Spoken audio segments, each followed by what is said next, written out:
আমি এখন ড্যাশবোর্ডটি দেখাবো। ড্যাশবোর্ডে আসার পর আমি অ্যাডমিন ড্যাশবোর্ডে যাব।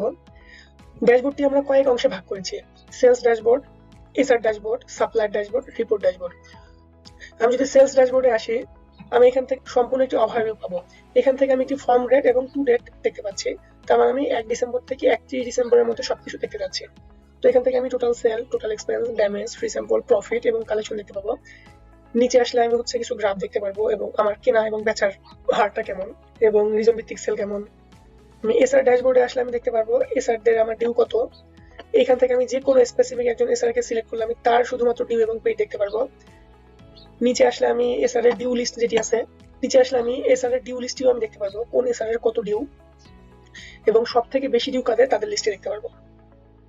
একইভাবে আমি সাপ্লায়ার ড্যাশবোর্ডে আসলে আমি দেখতে পারবো এখন পর্যন্ত আমি কত টাকার কিনেছি, কত টাকা সাপ্লায়ারকে দিয়েছি, কত টাকা বাকি আছে এবং আমি যে কোম্পানিকে বিল করি টোটাল কত টাকার কোম্পানিকে বিল করেছি, কোম্পানি আমাকে কত টাকার বিল দিয়েছে এবং বাকি আছে কতটুকু।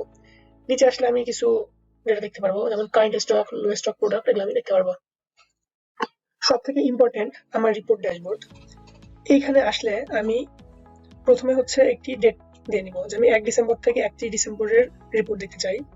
প্রথমে রিপোর্টটি ওভারঅল রিপোর্ট সামারি। এখান থেকে ক্রয়, বিক্রয়, ড্যামেজ, খরচ, ফ্রি স্যাম্পল সবকিছুর আমি সামারির এক্সেল ডাউনলোড করতে পারবো। আমি একটি এক্সেল ডাউনলোড করে দেখাই। এইরকম হবে রিপোর্টগুলি। তো এখানে অনেকগুলো শীট আছে। একইভাবে সেলস রিপোর্ট থেকে সেলসের এক্সেল ডাউনলোড করতে পারবো। এসআর, অ্যাসাইন এবং ডেইলি রিপোর্ট, আমি টোটাল কত টাকার পণ্য ক্রয় করেছি তার এক্সেল রিপোর্ট, আমার কারেন্ট সামারি, আমার expense, free sample, damage, zone ভিত্তিক সেল এবং অনলাইন রিপোর্ট। অনলাইন মানে হচ্ছে আমি যে কোম্পানিকে টাকা জমা দেই সেটির আমি এক্সেলে ডেটা দেখতে পারবো।